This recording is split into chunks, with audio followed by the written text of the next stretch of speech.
ஜம்மு காஷ்மீரின் பஹல்காமில் உள்ள பைசரான் பகுதியில் சுற்றுலா சென்றவர்கள் மீது அங்கு பதுங்கியிருந்த பயங்கரவாதிகள் துப்பாக்கியால் சுட்டனர். இதில் சுற்றுலா பயணி ஒருவர் பலியானார். 6 பேர் காயமடைந்தனர். துப்பாக்கி சத்தம் கேட்டதும் சுற்றுலா பயணிகள் அலறி அடித்து ஓடினர். உடனடியாக அங்கு விரைந்து வந்த பாதுகாப்பு படையினர், போலீசார் பயங்கரவாதிகளுக்கு எதிரான நடவடிக்கையில் ஈடுபட்டனர். ஜம்மு காஷ்மீரின் பஹல்காமில் சுற்றுலா பயணிகள் மீது இன்று பயங்கரவாதிகள் துப்பாக்கிச் சூடு நடத்தினர். சம்பவம் குறித்து பிரதமர் மோடியிடம் உள்துறை அமைச்சர் அமித்ஷா விளக்கம் அளித்தார். சம்பந்தப்பட்ட அதிகாரிகளுடன் வீடியோ கான்பரன்ஸ் மூலம் பேசினார். ஜம்மு காஷ்மீர் கவர்னர் மனோஜ் சின்ஹாவுடன் ஸ்ரீநகருக்கு புறப்பட்டுச் சென்றார். பஹல்காமில் நடந்த பயங்கரவாத தாக்குதலுக்கு நானும் உஷாவும் கடும் கண்டனம் தெரிவித்துக் கொள்கிறோம் என அமெரிக்க துணை அதிபர் JD வான்ஸ் தெரிவித்தார். இந்த நாடு மற்றும் மக்களின் அழகையும் அன்பையும் அனுபவித்து வருகிறோம். இந்த கொடூரமான தாக்குதலில் காயமடைந்தவர்கள் நினைவாக எங்களது எண்ணங்கள் உள்ளன என அவர் கூறினார். காஷ்மீரில் பயங்கரவாதிகள் நடத்திய தாக்குதலுக்கு கண்டனம் தெரிவிக்கும் வகையில் காஷ்மீரில் பல இடங்களில் பொதுமக்கள் உள்ளிட்ட பலர் மெழுகுவர்த்தி ஏந்தி பேரணி சென்றனர். ஸ்ரீநகர், தாக்குதல் நடந்த பஹல்காம், குப்வாரா உள்ளிட்ட பல இடங்களில் இந்த பேரணி நடந்தது. 2 நாள் சுற்றுப்பயணமாக பிரதமர் மோடி டெல்லியிலிருந்து தனி விமானம் மூலம் சவுதி அரேபியா புறப்பட்டார். கடந்த 10 ஆண்டுகளில் இருதரப்பு உறவுகளில் நல்ல முன்னேற்றம் ஏற்பட்டுள்ளது. மூலோபாய கூட்டாண்மை கவுன்சிலின் 2வது கூட்டத்தில் பங்கேற்க இருப்பதை எதிர்நோக்கியுள்ளேன். இந்தியர்களின் மத்தியில் உரையாற்றவிருக்கிறேன் என மோடி தெரிவித்தார். சவுதி அரேபியாவின் பட்டத்து இளவரசரும் அந்நாட்டு பிரதமருமான முகமது பின் சல்மானின் அழைப்பை ஏற்று 2 நாள் அரசுமுறை பயணமாக பிரதமர் மோடி சவுதியின் ஜெட்டா நகருக்கு சென்றார். பிரதமர் மோடியின் விமானம் சவுதி அரேபியாவின் வான்வெளிக்குள் நுழைந்ததும் அந்த நாட்டின் போர் விமானங்கள் மோடியின் விமானத்துடன் சேர்ந்து பறந்து சிறப்பான வரவேற்பை அளித்தன. பிரதமர் மோடி 2 நாள் பயணமாக சவுதி அரேபியா சென்றுள்ளார். ஜெட்டா நகரில் அவர் இறங்கியதும் 21 துப்பாக்கி குண்டுகள் முழங்க அவருக்கு வரவேற்பு அளிக்கப்பட்டது. அந்நாட்டு அமைச்சர்கள், அதிகாரிகள் ஏர்போர்ட்டில் மோடியை வரவேற்று அழைத்து சென்றனர். சவுதி அரேபியாவிற்கு 3வது முறையாக செல்லும் பிரதமர் மோடி கடந்த 40 ஆண்டுகளில் ஜெட்டா நகருக்கு செல்லும் முதல் இந்திய பிரதமர் என்ற பெருமையையும் பெற்றுள்ளார். சவுதி அரேபியாவின் ஜெட்டா நகர் வந்தடைந்தேன். இந்த பயணமானது இந்தியா மற்றும் சவுதி அரேபியாவின் நட்பை பலப்படுத்த உதவும். இன்றும் நாளையும் பல்வேறு நிகழ்ச்சிகளில் பங்கேற்க ஆர்வமாக உள்ளேன் என பிரதமர் மோடி தெரிவித்துள்ளார். பிரதமர் மோடி சவுதி இளவரசர் சந்திப்பின் போது இரு நாட்டு வர்த்தகம், பாதுகாப்பு, மேற்கு ஆசிய நாடுகளின் நிலை, இஸ்ரேல் பாலஸ்தீன போர், ஹவுதி தாக்குதல், கடல்வழி பாதுகாப்பு உள்ளிட்ட பல்வேறு அம்சங்கள் குறித்து ஆலோசிக்க வாய்ப்புள்ளதாக நம் வெளியுறவு செயலர் விக்ரம் மிஸ்ரி கூறினார். பிரதமர் மோடியின் செயல்பாடுகள் என்னை மிகவும் ஈர்த்துள்ளன. சொல்லப்போனால் அவரின் செயல்பாடுகளை கண்டு நான் பொறாமைப்பட்டுள்ளேன் என அமெரிக்க துணை அதிபர் JD வான்ஸ் தெரிவித்தார். வர்த்தக போர் துவங்கிவிட்டதாக அதிபர் டிரம்பை சிலர் விமர்சிக்கின்றனர். ஆனால் உண்மை அதுவல்ல. நாங்கள் அனைவருடனான வளர்ச்சியை விரும்புகிறோம் என அவர் கூறினார். இடி மின்னலுடன் கனமழை 2 மணி நேரம் வெளுத்து வாங்கியது. இதனால் சாலைகள் முழுவதும் வெள்ளக்காடானது. வாகன ஓட்டிகள் அவதியடைந்தனர். திடீர் மழையால் வெப்பம் தணிந்து குளிர்ச்சி நிலவியது. நான் மட்டும் முதல்வன் அல்ல, தமிழகத்தில் உள்ள ஒவ்வொருவரும் முதல்வனாகவே நான் முதல்வன் திட்டம் தொடங்கப்பட்டதாக முதல்வர் ஸ்டாலின் கூறியுள்ளார். தமிழக சட்டசபையில் நிறைவேற்றப்பட்ட தனியார் பல்கலைக்கழகங்கள் திருத்த சட்ட மசோதா மற்றும் தமிழ்நாடு பொது கட்டிட உரிமை திருத்த சட்ட மசோதா ஆகிய 2 மசோதாக்களுக்கு கவர்னர் RN ரவி ஒப்புதல் அளித்துள்ளார். மின்சார கட்டணம் உயர்வு, டாஸ்மாக் விவகாரத்தில் நடைபெற்ற முறைகேடு தொடர்பாக சட்டசபையில் பேச அனுமதி மறுக்கப்பட்டதால் அதிமுக வெளிநடப்பு செய்தனர். தமிழகத்தில் கடந்த 4 ஆண்டுகளில் சுமார் 27 லட்சம் மின் இணைப்புகள் வழங்கப்பட்டுள்ளது.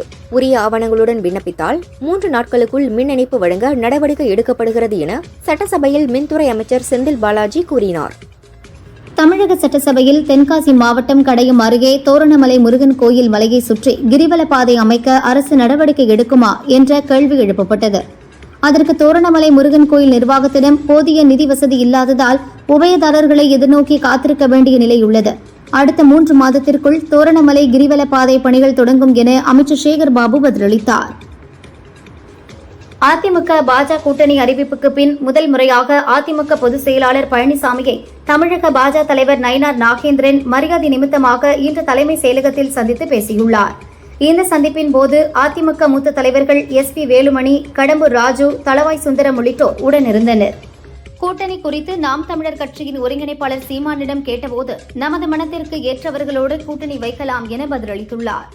நேர்மைக்கும் உண்மைக்கும் இரு பக்கமும் பஞ்சம், அதனால் நாங்கள் மக்களுடனே தஞ்சம். கூட்டணிக்கு நான் வரவில்லை எனவும் தெரிவித்தார். அதிமுக பாரதிய ஜனதா கூட்டணியை பார்த்து திமுகவினர் பதற்றமடைந்துள்ளனர். திமுக கூட்டணியில் இருப்பவர்கள் சூழ்நிலை கைதியாகவே அங்கு உள்ளனர் என அதிமுக முன்னாள் அமைச்சர் ராஜேந்திர பாலாஜி கூறினார். முதல்வரின் கட்டுப்பாட்டில் எந்த ஒரு அமைச்சரும் இல்லை. திமுக கட்சியே முதல்வரின் கட்டுப்பாட்டில் இருக்கிறதா என்ற சந்தேகம் உள்ளது என்றும் தெரிவித்தார். மதிமுகவில் நிலவிய சில பிரச்சினைகளால் எங்களுக்குள் கோபம் இருந்தது. ஆனால் வைகோவின் மனிதநேயத்திற்கு முன் அந்த கோபம் அடிபணிந்து விட்டது என துரை வைகோ கூறினார். அதிமுக பாரதிய ஜனதா கூட்டணி தமிழகத்திற்கு நல்லதல்ல. இதில் அதிமுக தொண்டர்களுக்கே விருப்பமில்லை. ஒவ்வாத கூட்டணி ஒருபோதும் வெற்றி பெறாது என்றும் கூறினார்.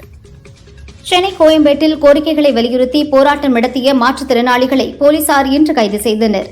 இந்நிலையில் மாற்றுத்திறனாளிகளின் கோரிக்கைகள் முதல்வரின் கவனத்திற்கு கொண்டு செல்லப்பட்டு பரிசீலிக்கப்படும் என்றும் மாற்றுத்திறனாளிகளின் கோரிக்கைக்கு செவிசாய்க்கும் அரசாக திமுக அரசு உள்ளது. 100 நாள் வேலை திட்டத்தில் அதிக மாற்றுத்திறனாளிகளை சேர்த்தது தமிழகம்தான் என சமூக நலத்துறை அமைச்சர் கீதா ஜீவன் கூறியுள்ளார். அமெரிக்க துணை ஜனாதிபதி ஜேடி வான்ஸ் 4 நாட்கள் பயணமாக குடும்பத்துடன் இந்தியா வந்துள்ளார். நேற்று மாலை பிரதமர் மோடியை சந்தித்து பேசினார். ஜேடி வான்ஸின் குழந்தைகள் மோடி அருகே சென்று அவரின் மடியில் அமர்ந்து கொண்டனர். குழந்தைகளுக்கு மோடி மயில் இறகுகளை பரிசாக அளித்தார். அதை குழந்தைகள் பெற்றுக்கொண்டு விளையாடினர். கூட்டணி ஆட்சி வேண்டும், திமுகவிடம் 50 தொகுதிகள் மற்றும் துணை முதல்வர் பதவி கேட்க வேண்டும் என சோனியா மற்றும் ராகுலுக்கு தமிழக காங்கிரஸ் மூத்த துணைத் தலைவர் ஒருவர் கடிதம் எழுதியுள்ளார். திமுக பெரியண்ணன் பாணியில் நடந்து கொள்கிறது, அதில் மாற்றம் வர வேண்டும். காங்கிரசாருக்கு அதிகார பகிர்வு இருக்க வேண்டும் என்றும் கடிதத்தில் குறிப்பிட்டுள்ளார். தங்கம் விலை என்று ஒரே நாளில் சவரனுக்கு 2200 ரூபாய் அதிகரித்துள்ளது மக்களிடம் பெரும் அதிர்ச்சியை ஏற்படுத்தியுள்ளது. கிராமுக்கு ரூபாய் 275 உயர்ந்து சவரன் 74,320 ரூபாய்க்கு விற்கப்படுகிறது. 1 கிராம் 9,290 ரூபாய்க்கு விற்பனை செய்யப்படுகிறது. தங்கத்தின் விலை தொடர்ந்து உயர்ந்து வருவதால் நகை பிரியர்கள் கலக்கமடைந்துள்ளனர். வெள்ளி விலை மாற்றமின்றி 1 கிராம் 111 ரூபாய்க்கும் 1 கிலோ 1,11,000 ரூபாய்க்கும் விற்பனையாகிறது. தங்கம் விலை என்று ஒரே நாளில் சவரனுக்கு 2200 ரூபாய் அதிகரித்துள்ளது மக்களிடம் பெரும் அதிர்ச்சியை ஏற்படுத்தியுள்ளது. கிராமுக்கு ரூபாய் 275 ரூபாய் உயர்ந்து சவரன் 74,320 ரூபாய்க்கு விற்கப்படுகிறது. 1 கிராம் 9,290 ரூபாய்க்கு விற்பனை செய்யப்படுகிறது. தங்கத்தின் விலை தொடர்ந்து உயர்ந்து வருவதால் நகை பிரியர்கள் கலக்கமடைந்துள்ளனர். வெள்ளி விலை மாற்றமின்றி 1 கிராம் 111 ரூபாய்க்கும் 1 கிலோ 1,11,000 ரூபாய்க்கும் விற்பனையாகிறது. போப் பிரான்சிஸ் மறைவையொட்டி இந்தியாவில் 3 நாட்கள் துக்கம் அனுசரிக்கப்படும் என மத்திய அரசு அறிவித்துள்ளது. துக்கம் அனுசரிக்கப்படும் நாட்களில் நாடு முழுவதும் தேசிய கொடி அரை கம்பத்தில் பறக்கும். அரசு நிகழ்ச்சிகள் நடைபெறாது என மத்திய அரசு தெரிவித்துள்ளது. போப் மறைவுக்கு 3 நாட்கள் துக்கம் அனுசரிக்கப்படும் என அரசு தரப்பில் ஏற்கனவே அறிவிக்கப்பட்டுள்ளது. இந்நிலையில் போப் பிரான்சிஸ் இறுதி அஞ்சலி நிகழ்ச்சியில் தமிழகத்திலிருந்து அமைச்சர் நாசர், சட்டமன்ற உறுப்பினர் இனிகோ இருதயராஜ் ஆகியோர் பங்கேற்பார்கள் என தமிழக அரசு அறிவித்துள்ளது. மறைந்த போப் பிரான்சிஸின் இறுதிச் சடங்கு வரும் சனிக்கிழமை நடைபெறும் என வாட்டிகன் நிர்வாகம் அறிவித்துள்ளது. இறுதிச் சடங்கில் அமெரிக்க அதிபர் டொனால்டு டிரம்ப், உக்ரைன் அதிபர் ஜெலன்ஸ்கி, பிரான்ஸ் அதிபர் இமானுவேல் மேக்ரான் உள்ளிட்டோர் பங்கேற்கின்றனர். கத்தோலிக்க கிறிஸ்தவ மத தலைவரான போப் பிரான்சிஸ் மறைவை தொடர்ந்து புதிய போப்பை தேர்வு செய்யும் நடைமுறைகள் தொடங்கியுள்ளன. புதிய போப் தேர்வுக்கு 136 பேர் வாக்களிக்க தகுதி பெற்றுள்ளனர். இதில் கோவா, கேரளா, ஹைதராபாத், கூவக்காடு ஆகிய பகுதிகளைச் சேர்ந்த 4 இந்திய கார்டினல்களும் வாடிக்கன் சென்று ஓட்டளிக்க உள்ளனர். ஒரு நாடு ஒரே தேர்தல் மசோதா குறித்த பார்லிமெண்ட் கூட்டுக்குழு கூட்டம் அதன் தலைவர் சௌத்ரி தலைமையில் இன்று நடந்தது. இதில் பல்வேறு விஷயங்கள் குறித்து விவாதிக்கப்பட்டு முக்கிய முடிவுகள் மேற்கொள்ளப்பட்டன. கோவைக்கு வரும் வெள்ளி, சனி, ஞாயிறு ஆகிய தினங்களில் துணை ஜனாதிபதி ஜெகதீப் தன்கர், கவர்னர் ரவி, முதல்வர் ஸ்டாலின், தவிக தலைவர் விஜய் ஆகியோர் செல்ல உள்ளனர். 4 விஐபிக்கள் வருகை தர உள்ளதால் கோவை மாநகர் மற்றும் மாவட்ட போலீசார் உஷார்படுத்தப்பட்டுள்ளனர். விரிவான பாதுகாப்பு ஏற்பாடுகள் செய்யப்பட்டு வருகின்றன. கருணாநிதி ஏற்றி வைத்த மாநில சுயாட்சி தீபத்தை கவர்னர் என்ற அதிகாரத்தை பயன்படுத்தி அணைக்க பார்க்கிறார் என பொள்ளாச்சியில் திமுக தலைமை கழக பேச்சாளர் நாஞ்சில் சம்பத் கூறினார். கவர்னர் அரசாங்கத்தை கண்காணிக்க வேண்டியவர், கட்டளையிடுவதற்கான அதிகாரம் அவருக்கு இல்லை என்றும் தெரிவித்தார். பெண்கள் குறித்து இழிவாக பேசிய விவகாரத்தில் அமைச்சர் பொன்முடி மீது வழக்கு பதிவு செய்ய கோரிய மனு தள்ளுபடி செய்யப்பட்டுள்ளது. சென்னை ஹைகோர்ட் ஏற்கனவே இந்த விவகாரத்தில் உத்தரவு பிறப்பித்துள்ளது என்ற பொன்முடியின் வழக்கறிஞர் வாதத்தை ஏற்ற ஹைகோர்ட் மதுரை கிளை மனுவை தள்ளுபடி செய்து உத்தரவிட்டது. 24 அம்ச கோரிக்கைகளை வலியுறுத்தி தமிழ்நாடு கல்குவாரி மற்றும் கிரஷர் உரிமையாளர்கள் சில தினங்களாக வேலை நிறுத்த போராட்டத்தில் ஈடுபட்டு வந்தனர். அவர்களுடன் அமைச்சர் துரைமுருகன் மற்றும் அதிகாரிகள் பேச்சுவார்த்தை நடத்தினர். அதை ஏற்று குவாரி உரிமையாளர்கள் தங்கள் வேலை நிறுத்தத்தை வாபஸ் பெறுவதாக அறிவித்தனர். அரசு புதிதாக விதித்துள்ள வரி உயர்வுக்கு ஏற்ப ஜல்லி, எம்சான், பிசான் போன்றவற்றின் விலை உயரும் என கல்குவாரி மற்றும் கிரஷர் உரிமையாளர்கள் அறிவித்துள்ளனர். டன்னுக்கு 250 ரூபாய், யூனிட்டுக்கு 1000 ரூபாய் விலை அதிகரிக்கும். உதாரணமாக எம்சான் 6000 ரூபாய் என்பது 7000 ரூபாய், ஜல்லி 4000 ரூபாய் என்பது 5000 ரூபாயாக உயரும். இந்த விலை உயர்வு இன்று முதல் அமலுக்கு வந்தது. வெயில் அதிகரித்துள்ள நிலையில் மத்திய அரசு சார்பாக இலவசமாக ஏசி வழங்கும் திட்டம் அறிவிக்கப்பட உள்ளதாக சோசியல் மீடியாக்களில் தகவல்கள் வெளியாகின. இது மோசடியான தகவல், யாரும் நம்ப வேண்டாம் என மத்திய அரசு எச்சரித்துள்ளது. இது ஆன்லைன் மோசடிகளுக்கு வழிவகுக்கும், போலி செய்திகளை பகிர வேண்டாம் என்றும் தெரிவித்துள்ளது. கத்தோலிக்க திருச்சபை தலைவர் போப் பிரான்சிஸ் மறைவுக்கு சட்டசபையில் இரங்கல் தெரிவிக்கப்பட்டது. முற்போக்கு கொள்கையோடு பெரும் மாற்றங்களை முன்னெடுத்தவர் போப் பிரான்சிஸ் என்றும் மனிதநேயத்துடன் திருச்சபையை வழிநடத்தியவர் என்றும் சபாநாயகர் அப்பாவு தெரிவித்தார். திருப்பத்தூர் அடுத்த காந்தி நகரைச் சேர்ந்தவர் மஞ்சுநாதன். பெயிண்டரான இவருக்கு திருமணமாகி 2 குழந்தைகள் உள்ளனர். இவர் கடந்த 2021ஆம் ஆண்டு 16 வயது சிறுமியை ஆசை வார்த்தைகள் கூறி பலமுறை பாலியல் வன்கொடுமை செய்துள்ளார். இதில் சிறுமி கர்ப்பமடைந்தார். போலீசார் மஞ்சுநாதனை கைது செய்தனர். இது தொடர்பாக வழக்கை விசாரித்த திருப்பத்தூர் மாவட்ட கோர்ட் மஞ்சுநாதனுக்கு 22 ஆண்டுகள் சிறை தண்டனை மற்றும் 3000 ரூபாய் அபராதம் விதித்து தீர்ப்பு வழங்கினார். தஞ்சை மாநகராட்சியில் பணிபுரியும் ஒப்பந்த தூய்மை பணியாளர்கள் பல்வேறு கோரிக்கைகளை வலியுறுத்தி வேலை நிறுத்த போராட்டத்தில் ஈடுபட்டு வருகின்றனர். 2ஆம் நாளான இன்று மாநகராட்சி அலுவலகம் முன்பு காத்திருப்பு போராட்டத்தில் ஈடுபட்டனர். இதனால் நகரின் பல்வேறு பகுதிகளில் தூய்மை பணிகள் பாதிக்கப்பட்டுள்ளன. கேஸ் சிலிண்டர் உயர்வை கண்டித்து புதுச்சேரி கருவடிக்குப்பம் பகுதியில் மகிழா காங்கிரஸ் சார்பில் ஆர்ப்பாட்டம் நடந்தது. ஏராளமானோர் பங்கேற்று காலி சிலிண்டர்களுக்கு மாலை அணிவித்தும் விறகு அடுப்பு வைத்து பஜ்ஜி சுட்டும் எதிர்ப்பு தெரிவித்தனர். தருமபுரி மாவட்டம் பாப்பாரப்பட்டியில் தியாகி சுப்பிரமணிய சிவா மணிமண்டப வளாகத்தில் பாரத மாதா ஆலயம் உள்ளது. அங்கு 2022ஆம் ஆண்டு பாரதிய ஜனதா மாநில துணைத் தலைவர் KP ராமலிங்கம் உள்ளிட்டோர் அத்துமீறி நுழைந்ததாக வழக்கு தொடரப்பட்டது. வழக்கு பென்னாகரம் நீதிமன்றத்தில் நடந்து வந்தது. பின்னர் தருமபுரி மாவட்ட கூடுதல் அமர்வு நீதிமன்றத்துக்கு மாற்றப்பட்டது. வழக்கு விசாரணை முடிந்த நிலையில் குற்றச்சாட்டுக்கு எந்த முகாந்திரமும் இல்லை என கூறி KP ராமலிங்கம் உள்ளிட்ட 11 பேரை விடுதலை செய்து நீதிமன்றம் உத்தரவிட்டது. ஓசூரில் நடந்த பாஜ வழக்கறிஞர் ஆலோசனை கூட்டத்தில் திமுக கூட்டணி பொருந்தாத கூட்டணி, பெண்களை ஆபாசமாக பேசிய பொன்முடியை அமைச்சர் பதவியில் இருந்து நீக்க வேண்டும், இதுதான் மக்களுக்கு திராவிட மாடல் செய்யும் நன்மையாக இருக்கும் என பாஜ தேசிய பொதுக்குழு உறுப்பினர் வழக்கறிஞர் அஸ்வத்தாமன் தெரிவித்துள்ளார். தமிழகத்தில் கொரோனா தொற்று பாதிப்பு கடந்த 2 ஆண்டுகளாக கட்டுக்குள் உள்ளது. இந்நிலையில் சென்னையில் நேற்று 32 பேருக்கு கொரோனா பரிசோதனை செய்யப்பட்டதில் 2 ஆண்கள் 1 பெண் என 3 பேர் தொற்றால் பாதிக்கப்பட்டுள்ளதாக பொது சுகாதாரத்துறை தெரிவித்துள்ளது. மேலும் அவர்கள் மருத்துவமனையில் சிகிச்சை பெற்று வருவதாகவும் தொற்று பரவும் வகையிலான பாதிப்பு இல்லை எனவும் தெரிவித்துள்ளது. கோடை வெயிலில் பயணிகள் மத்தியில் பெரும் வரவேற்பை பெற்றுள்ள சென்னை புறநகர் ஏசி ரயிலுக்கான கட்டணம் குறைய வாய்ப்பு இல்லை என பயணிகளுடனான கருத்து கேட்பு கூட்டத்தில் தெற்கு ரயில்வே நிர்வாகம் உறுதியாக தெரிவித்துள்ளது. கும்மிடிப்பூண்டி அருகே சென்னை கொல்கத்தா தேசிய நெடுஞ்சாலையில் டயர் வெடித்து வேன் ஒன்று விபத்துக்குள்ளானது. வேனில் இருந்தவர்கள் தப்பியோடினர். அப்பகுதி மக்கள் சென்று பார்த்தபோது அங்கு 2 டன் ரேஷன் அரிசி இருந்தது தெரியவந்தது. போலீசார் வந்து அரிசியை பறிமுதல் செய்து கடத்தலில் ஈடுபட்டவர்களை தேடுகின்றனர். செங்கல்பட்டு மாவட்டம் படூர் ஊராட்சியில் குளத்தை காணவில்லை என கூறி பொதுமக்கள் கலெக்டர் அருண்ராஜிடம் புகார் மனு அளித்தனர். உரிய நடவடிக்கை எடுக்க வேண்டும் என்றும் மக்கள் கோரிக்கை விடுத்தனர். தமிழக அரசு மருத்துவமனைகளில் தொகுப்பூதிய செவிலியர்களுக்கு நிரந்தர செவிலியர்களுக்கு இணையாக சம்பளம் வழங்க சென்னை ஹைகோர்ட் உத்தரவிட்டுள்ளது. சென்னை அடையாறு புற்றுநோய் மருத்துவமனையில் பிரபல புற்றுநோய் நிபுணரான மறைந்த டாக்டர் சாந்தாவின் சிலையை முதல்வர் ஸ்டாலின் இன்று திறந்து வைத்தார். தொடர்ந்து சாந்தாவின் நினைவு அருங்காட்சியகத்தையும் திறந்து வைத்து ஸ்டாலின் பார்வையிட்டார். நீலகிரியில் போக்குவரத்து நெரிசல் ஏற்பட்டதை அடுத்து 14 இடங்களில் நடைபெற்ற இ-பாஸ் சோதனை 5 இடங்களாக மாற்றம் செய்யப்பட்டுள்ளது. அதன்படி இன்று முதல் கல்லாறு, குஞ்சப்பனை, மசினகுடி, மேல்கூடலூர், கெத்தை ஆகிய 5 இடங்களில் மட்டும் இ-பாஸ் சோதனை மையம் செயல்படுகிறது. கோவை மாநகராட்சி பராமரிப்பில் உள்ள பொது கழிப்பிடத்திற்கு மூத்த தலைவர்கள் பெயர் வைக்கப்பட்டுள்ளது மக்களிடையே அதிர்ச்சியை ஏற்படுத்தியுள்ளது. புதிய பொலிவுடன் காட்சியளிக்கும் கழிப்பிடத்தின் முன்புற சுவரில் அண்ணாதுரை மற்றும் ககன் பெயர் இடம்பெற்றிருந்ததால் இது சர்ச்சையானதை தொடர்ந்து தலைவர்களின் பெயர்கள் நீக்கப்பட்டுள்ளது. ஓசூர் அருகே பேரண்டப்பள்ளி வனப்பகுதியில் இருந்து வெளியேறிய புள்ளிமான் ஒன்று புக்கசாகரம் கிராமத்தில் உள்ள விவசாய கிணற்றில் தவறி விழுந்தது. தகவல் அறிந்த வனத்துறையினர் வலை போட்டு நீண்ட நேரம் போராடி மானை உயிருடன் மீட்டனர். மருத்துவ சிகிச்சைக்கு பின் சாணமாவு வனப்பகுதிக்குள் பத்திரமாக விட்டனர். சென்னை ராயபுரம் அருகே ஆவடியில் இருந்து புறநகர் மின்சார ரயில் வந்தது. சென்னை கடற்கரை நோக்கி சென்றபோது ரயிலின் 3வது பெட்டியில் 2 ஜோடி சக்கரம் தடம் புரண்டதில் விபத்துக்குள்ளானது. விபத்தில் யாருக்கும் காயம் ஏற்படவில்லை. திடீரென மின்சார ரயில் தடம் புரண்டு விபத்துக்குள்ளானதால் பயணிகள் அச்சமடைந்தனர். சக்கரங்களை சரி செய்யும் பணிகளில் ரயில்வே ஊழியர்கள் ஈடுபட்டனர். திருவண்ணாமலை அண்ணாமலையார் கோவிலில் மே 11ஆம் தேதி சித்ரா பௌர்ணமி கொண்டாடப்படுகிறது. அன்றைய தினம் கோவிலில் VIP தரிசனம் ரத்து செய்யப்படுவதாக கலெக்டர் தர்பகராஜ் அறிவித்துள்ளார். தேவையான இடங்களில் கழிவறைகள், குடிநீர் வசதிகள் செய்யப்பட இருப்பதாக குறிப்பிட்டார். தொடர்ந்து கிரிவல பாதையில் பக்தர்களுக்காக ஏற்பாடு செய்யப்பட்டுள்ள வசதிகளையும் பார்வையிட்டார். சென்னையில் நடக்கும் தமிழ்நாடு அனைத்து வகை மாற்றுத்திறனாளிகள் சங்கம் சார்பில் நடக்கும் போராட்டத்தில் கலந்து கொள்வதற்காக தருமபுரி பஸ் ஸ்டாண்டில் இருந்து 4 அரசு பஸ்களில் புறப்பட்ட மாற்றுத்திறனாளிகளை போலீசார் தடுத்து நிறுத்தினர்.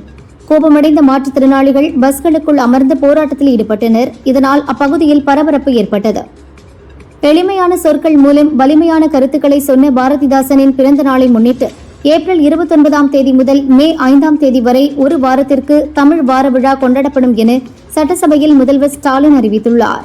செந்தமிழை பரப்ப பயன்படும் இந்த விழாவில் அனைவரும் பங்கேற்று தமிழின் புகழை உயர்த்த வேண்டும் என்றார். சென்னை ராயபுரத்தில் உள்ள கட்சி தலைமை அலுவலகத்தில் வரும் 25ஆம் தேதி அதிமுக மாவட்ட செயலாளர்கள் கூட்டம் நடைபெறும் என அக்கட்சியின் பொதுச் செயலாளர் பழனிசாமி அறிவித்துள்ளார். அதிமுக பாரதிய ஜனதா கூட்டணி அறிவிப்புக்கு பின் நடைபெறும் முதல் கூட்டம் என்பதால் பல்வேறு முக்கிய விவகாரங்கள் குறித்து ஆலோசிக்கப்பட உள்ளதாக கூறப்படுகிறது. சிவகங்கை மாவட்டம் காரைக்குடி அருகே மாடுகள் திருடிய 3 பேரை பொதுமக்கள் பிடித்து தர்ம அடி கொடுத்து போலீசில் ஒப்படைத்தனர். மாடு திருடியவர்களை தாக்கியதாக 4 பேர் மீது போலீசார் வழக்கு பதிந்தனர். இதனால் போலீசார் மீது கிராம மக்கள் கடும் அதிருப்தியடைந்தனர். உலக மரபு நாள் ஒவ்வொரு ஆண்டும் ஏப்ரல் 18ஆம் தேதி கொண்டாடப்பட்டு வருகிறது. இதையொட்டி மதுரை திருமலை நாயக்கர் மகாலை சுற்றி பார்க்க 24ஆம் தேதி வரை கட்டணம் இல்லாமல் கண்டு ரசிக்க ஏற்பாடு செய்யப்பட்டுள்ளது. நுழைவு கட்டணமாக உள்நாட்டினருக்கு 10 ரூபாயும் வெளிநாட்டினருக்கு 50 ரூபாயும் வசூலிக்கப்பட்டு வருவது குறிப்பிடத்தக்கது. திருப்பத்தூர் மாவட்டம் ஆம்பூர் சார் பதிவாளர் அலுவலகம் எதிரில் ஆம்பூர் நுகர்பொருள் விநியோகஸ்தர்கள் சங்கம் சார்பில் தடையில்லா கியூ காமர்ஸ் அனுமதித்ததற்கு எதிர்ப்பு தெரிவித்து கண்டன ஆர்ப்பாட்டம் நடைபெற்றது. கார்ப்பரேட் நிறுவனங்களால் சில்லறை வணிகம் பாதிக்கப்படுகிறது என ஆர்ப்பாட்டத்தில் ஈடுபட்டவர்கள் தெரிவித்தனர். பொது விநியோக திட்டத்திற்கு தனித்துறை அமைப்பது உள்ளிட்ட பல்வேறு கோரிக்கைகளை வலியுறுத்தி திருவாரூர் மாவட்டம் வட்டாட்சியர் அலுவலகம் முன்பு தமிழ்நாடு அரசு நியாய விலை கடை பணியாளர்கள் சங்கத்தினர் ஆர்ப்பாட்டத்தில் ஈடுபட்டனர். ஏற்கனவே நிலுவையில் உள்ள 30 அம்ச கோரிக்கைகள் குறித்து பேச்சுவார்த்தை நடத்தி நிறைவேற்றப்பட வேண்டும் என வலியுறுத்தினர். மாநிலம் முழுவதும் பொது இடங்களில் வைக்கப்பட்டுள்ள அரசியல் கட்சிகளின் கொடிக்கம்பங்கள் மற்றும் கல்வெட்டுகளை ஏப்ரல் 21ஆம் தேதிக்குள் அகற்ற வேண்டும் என ஹைகோர்ட் மதுரை கிளை உத்தரவிட்டுள்ளது. இந்த நிலையில் திருக்கோவிலூர் பேருந்து நிலையம் முன்பு வைக்கப்பட்டிருந்த அரசியல் கட்சியின் கொடிக்கம்பங்களை நகராட்சி நிர்வாகத்தினர் அகற்றினர். வேலூர் சைதாப்பேட்டை ராமர் பஜனை கோயில் பகுதியில் செயல்பட்டு வந்த 2 மாடி காலனி குடோன் தீ விபத்தில் சிக்கி முழுவதும் நாசமானது. மின்கசிவு காரணமாக தீ விபத்து ஏற்பட்டதாக முதற்கட்ட விசாரணையில் தெரியவந்துள்ளது. புதுச்சேரி புதிய பஸ் நிலையத்தை ஸ்மார்ட் சிட்டி திட்டத்தின் கீழ் 33 கோடி ரூபாய் மதிப்பீட்டில் கட்டப்பட்டு பணிகள் முடிவடைந்து இருக்கிறது. இந்நிலையில் இதனை திறக்க வலியுறுத்தி அதிமுக சார்பில் தற்காலிக பேருந்து நிலையத்தில் முற்றுகை ஆர்ப்பாட்டம் நடைபெற்றது. குரூப் 1 தேர்வு முடிவுகளை தமிழக அரசு பணியாளர் தேர்வாணையம் வெளியிட்டது. குரூப் 1 தேர்வு முடிவுகளை TNPSC இணையதளத்தில் அறிந்து கொள்ளலாம். குரூப் 1 தேர்வு கடந்த ஆண்டு டிசம்பர் 10, 11, 12, 13 ஆகிய நாட்களில் நடைபெற்றது. உதகையில் ஏப்ரல் 25, 26ஆம் தேதிகளில் பல்கலைக்கழக துணைவேந்தர்களின் மாநாடு நடைபெறுகிறது. இதில் துணை ஜனாதிபதி ஜெகதீப் தன்கர் பங்கேற்க உள்ளதாக கவர்னர் மாளிகை அறிவித்துள்ளது. மேலும் உயர்கல்வியில் புதுமையான அணுகுமுறைகள் மற்றும் AI தொழில்நுட்பம் குறித்து மாநாட்டில் பேசப்பட உள்ளதாகவும் அறிக்கையில் குறிப்பிட்டுள்ளது. கோடை விடுமுறைக்காக தாம்பரம் திருச்சி இடையே சிறப்பு ரயில் இயக்கப்படும் என தெற்கு ரயில்வே அறிவித்துள்ளது. இந்த மாதம் 29ஆம் தேதி முதல் ஜூன் 29 வரை வாரம் 5 நாட்கள் இரு மார்க்கத்திலும் சிறப்பு ரயில்கள் இயக்கப்படும்.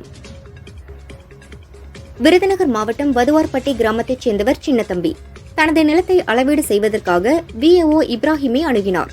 இதற்கு ரூபாய் 5000 லஞ்சம் வாங்கிய இப்ராஹிம் மற்றும் தலையாரி சிங்காரம் ஆகியோரை லஞ்ச ஒழிப்பு போலீசார் கையும் களவுமாக பிடித்து கைது செய்தனர். டாஸ்மாக் ஊழியர்களுக்கு இந்த மாதம் 1ஆம் தேதியிலிருந்து 2000 ரூபாய் ஊதிய உயர்வு வழங்கப்படும் என சட்டசபையில் அமைச்சர் செந்தில் பாலாஜி அறிவித்துள்ளார்.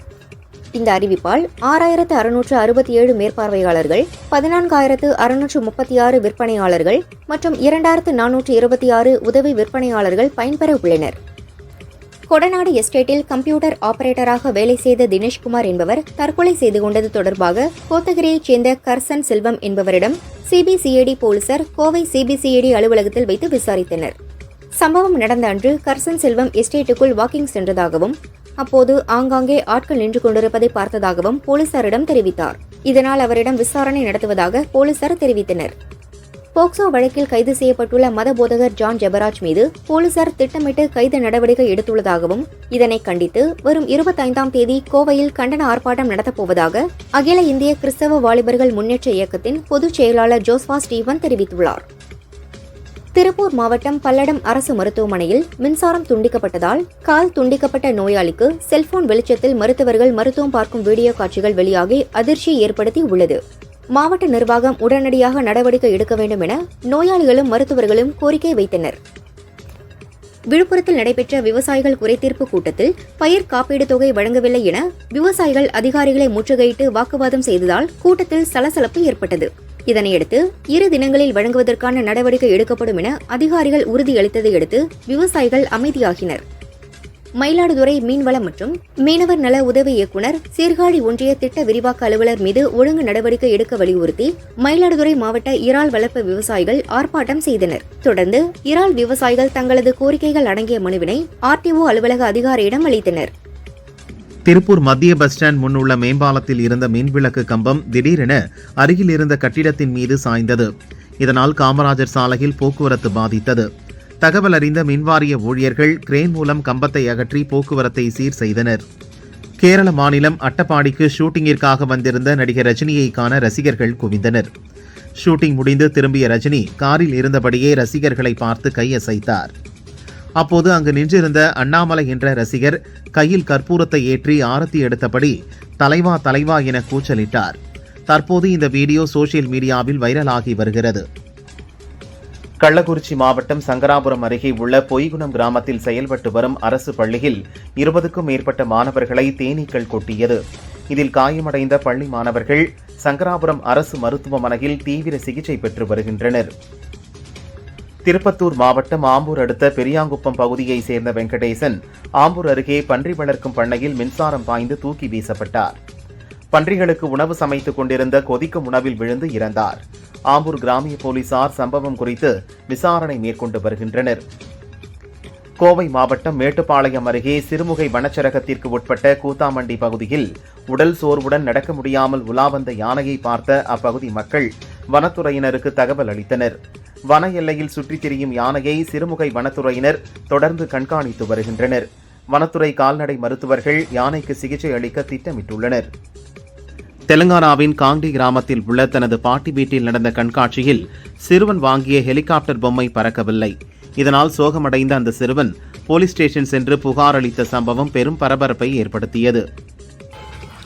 திருமலையில் உள்ள கோவிந்த நிலையம் ஓய்வறையில் தங்கிய பக்தர்கள் சாமி தரிசனம் செய்துவிட்டு அறையை காலி செய்து புறப்பட தயாராகினர். அறையை காலி செய்து 3 குழந்தைகளுடன் 2 பெண் பக்தர்கள் மாடியிலிருந்து லிப்டில் கீழே இறங்கி வந்தனர். அப்போது மின்சாரம் துண்டிக்கப்பட்டதால் லிப்ட் பாதியில் நின்றது. அரை மணி நேரம் கழித்து வந்த தேவஸ்தான ஊழியர்கள் பக்தர்களை இறக்கிவிட்டனர். இதனால் அங்கு சிறிது நேரம் பதற்றம் நிலவியது. திருச்செந்தூர் அரசு ஹாஸ்பிட்டல் அருகே 2 கோஷ்டி இடையே மோதல் ஏற்பட்டது. இதில் 6 பேருக்கு அரிவாள் வெட்டு விழுந்தது. இதில் ஹோட்டலுக்கு உணவு வாங்க சென்ற அலெக்ஸ் என்பவரும் காயமடைந்தார். சிலிண்டர் டெலிவரி செய்தபோது பைக் மீது ஆட்டோ உரசியதால் மோதல் ஏற்பட்டது தெரிய வந்தது. அப்பகுதியில் பதற்றம் நிலவியதால் போலீசார் குவிக்கப்பட்டனர். கோவை மாவட்டம் சூலூர் அருகே பாப்பம்பட்டி பகுதியில் கர்நாடகாவிலிருந்து காரில் கடத்தி வரப்பட்ட 1.5 லட்சம் ரூபாய் மதிப்பிலான குட்கா பொருட்களை போலீசார் கைது செய்தனர். ரவி மற்றும் வில்லியம் தங்கராஜ் ஆகிய 2 பேரை போலீசார் கைது செய்து சிறையில் அடைத்தனர்.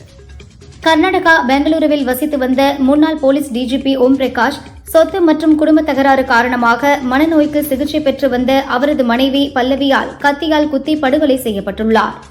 இந்நிலையில் போலீசார் பல்லவியிடம் நடத்திய விசாரணையில் ஊகுளில் கழுத்து பகுதியில் எந்த நரம்பு மற்றும் இரத்த நாளங்களை வெட்டினால் ஒருவர் மரணமடைவார் என்று அவர் தேடியதும் அதன்படியே கழுத்தில் குத்தி கொன்ற பகீர் தகவலும் தெரியவந்துள்ளது. இதுகுறித்து போலீசார் தொடர் விசாரணை நடத்தி வருகின்றனர். கோவை மாவட்டம் சூலூர் அருகே மாட்டுக்கொட்டையை காலி செய்வதில் ஏற்பட்ட தகராறில் ரம்யா என்ற இளம்பெண்ணை ராஜேந்திரன் என்பவர் அரிவாளால் வெட்டியுள்ளார். இதில் ரம்யா சம்பவ இடத்திலேயே இறந்தார். கொலை செய்த ராஜேந்திரன் சூலூர் போலீஸ் ஸ்டேஷனில் அரிவாளுடன் சரணடைந்தார். போலீசார் வழக்கு பதிவு செய்து விசாரிக்கின்றனர். திருபுவனம் அருகே மதுரை சிவகங்கை தேசிய நெடுஞ்சாலையில் டீசல் ஏற்றிக் கொண்டு வந்த லாரிகள் அரசு பஸ் மீது மோதியதில் 20க்கும் மேற்பட்ட மக்கள் படுகாயமடைந்தனர். இதன் காரணமாக மதுரை சிவகங்கை தேசிய நெடுஞ்சாலையில் 1 மணி நேரத்திற்கு மேலாக போக்குவரத்து பாதிக்கப்பட்டது. தீயணைப்புத் துறையினர், உள்ளூர் போலீசார் உதவியுடன் மீட்புப் பணி நடந்தது. ராணிப்பேட்டை மாவட்டம் அரக்கோணத்தில் ரயில் நிலைய காத்திருப்பு அறையில் பெண்ணை தவறான முறையில் சீண்டிய வாலிபர் ஒருவர் கைது செய்யப்பட்டார்.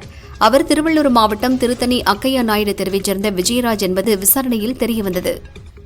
திருவாரூர் மாவட்டத்தைச் சேர்ந்த 16 வயது சிறுமியை காதலிப்பதாக ஆசை வார்த்தை கூறி கர்ப்பமாக்கிய குளக்குடி கிராமத்தைச் சேர்ந்த கூலி தொழிலாளி சந்தோஷை போலீசார் போக்சோ சட்டத்தின் கீழ் கைது செய்தனர்.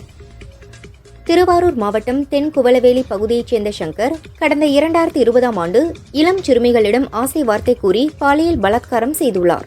இந்த வழக்கில் அவருக்கு 40 ஆண்டுகள் சிறை தண்டனையும் மற்றும் 4000 ரூபாய் அபராதமும் விதித்து, மேலும் பாதிக்கப்பட்ட சிறுமிக்கு தமிழக அரசு 6 லட்சம் ரூபாய் இழப்பீடு வழங்கவும் திருவாரூர் மகிழா நீதிமன்றம் தீர்ப்பளித்துள்ளது.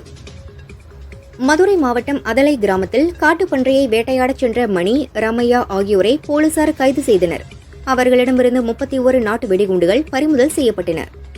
கரூரில் கரூர் ஈரோடு சாலை வெங்கடாச்சல நகர் பகுதியில் பட்டப்பகலில் 2 வீடுகளின் கதவை உடைத்து பணம், கேமரா, ஹார்ட் டிஸ்க் உள்ளிட்ட பொருட்களை மர்ம நபர்கள் கொள்ளையடித்துச் சென்றுள்ளனர். வழக்கு பதிவு செய்த கரூர் போலீசார் காரில் வந்த முகமூடி கொள்ளையர்கள் கடப்பாரை கொண்டு கதவை உடைக்கும் சிசிடிவி காட்சிகளை வைத்து கொள்ளையர்களை தேடி வருகின்றனர். தேனாம்பேட்டையில் இரவில் செக்யூரிட்டி வேலை பார்த்துவிட்டு பகலில் ஹெராயின் விற்பனையில் ஈடுபட்டு வந்த வடமாநில இளைஞரை போலீசார் கைது செய்தனர். 25 கிராம் ஹெராயின் பறிமுதல் செய்யப்பட்டது. இந்திய மாணவர்களின் விசா விண்ணப்பங்களை ஆஸ்திரேலியா கிடப்பில் போட்டுள்ளது. மாணவர் விசா மூலம் சட்டவிரோதமாக ஆஸ்திரேலியாவில் குடியேறுவதை தடுக்க அந்நாட்டு அரசு நடவடிக்கை மேற்கொண்டுள்ளது. தெலுங்கு நடிகர் மகேஷ் பாபுவுக்கு அமலாக்கத்துறை சம்மன் அனுப்பியுள்ளது. ஹைதராபாத் ரியல் எஸ்டேட் நிறுவனத்திடம் 5.9 கோடி ரூபாய் பெற்றதில் சட்டவிரோத பண பரிவர்த்தனை நடந்ததாக கூறியுள்ளது. 27ஆம் தேதி விசாரணைக்கு ஆஜராக மகேஷ் பாபுவுக்கு உத்தரவிடப்பட்டுள்ளது. நாட்டில் கடந்த 2024-25ஆம் நிதியாண்டில் மட்டும் 25,009 போலி நிறுவனங்கள் 61,545 கோடி ரூபாய்க்கு ஐடிசி எனப்படும் உள்ளீட்டு வரி பயன் மோசடி செய்துள்ளதை மத்திய மற்றும் மாநில ஜிஎஸ்டி அதிகாரிகள் கண்டுபிடித்துள்ளனர். இதில் இதுவரை 1,924 கோடி ரூபாய் மீட்கப்பட்டு 168 பேர் கைது செய்யப்பட்டுள்ளதாக அதிகாரிகள் தெரிவித்தனர். குஜராத்தின் அம்ரேலி விமான நிலையத்தில் இருந்து புறப்பட்ட தனியார் பயிற்சி நிறுவனத்தின் விமானம் சாஸ்திரி நகர் குடியிருப்பு பகுதியில் விழுந்தது. இந்த விபத்தில் விமானி பலியானார். விசாரணை நடக்கிறது. திருவண்ணாமலை அண்ணாமலையார் கோவிலில் சித்ரா பௌர்ணமி நாளுக்கான கிரிவல நேரம் அறிவிக்கப்பட்டுள்ளது. மே 11ஆம் தேதி இரவு 8:47 முதல் மே 12ஆம் தேதி இரவு 10:43 வரை கிரிவலம் செல்ல உகந்த நேரம். சித்ரா பௌர்ணமி கிரிவலத்திற்காக 20 இடங்களில் தற்காலிக பேருந்து நிலையங்கள் அமைக்கப்படும் என மாவட்ட நிர்வாகம் தெரிவித்துள்ளது. சிவகங்கை மாவட்டம் திருப்பத்தூரில் உள்ள பூமாயி அம்மன் கோயிலில் பால்குட திருவிழா கோலாகலமாக நடைபெற்றது. 300க்கும் மேற்பட்ட பக்தர்கள் பால்குடம், பூத்தட்டுக்களை தலையில் சுமந்து கோயிலுக்கு ஊர்வலமாக சென்று அம்மனை வழிபட்டனர். தேனி மாவட்டம் கூடலூர் நகரில் அமைந்துள்ள முனியாண்டி சுவாமி செல்வமுத்துமாரியம்மன் கோயிலில் சித்திரை திருவிழா நடந்து வருகிறது. இன்று பக்தர்கள் பால்குடம் எடுத்தும் அலகு குத்தியும் தீக்குண்டம் இறங்கும் நிகழ்வு வெகு விமர்சையாக நடைபெற்றது. விரதம் இருந்த பக்தர்கள் தீக்குண்டத்தில் இறங்கி தங்களது நேர்த்திக்கடனை செலுத்தினர். திருச்சி தெப்பக்குளம் வானப்பட்டறை தெருவில் உள்ள மாரியம்மன் கோயில் சித்திரை திருவிழா கோலாகலமாக நடக்கிறது. முக்கிய நிகழ்ச்சியான தேரோட்டம் இன்று நடந்தது. மாரியம்மன் சிறப்பு அலங்காரத்தில் தேரில் எழுந்தருளினார். பெண் பக்தர்கள் தேரை வடம் பிடித்து இழுத்து சென்றனர். வீதியெங்கும் திரண்டிருந்த பக்தர்கள் அம்மனை வழிபட்டு சென்றனர்.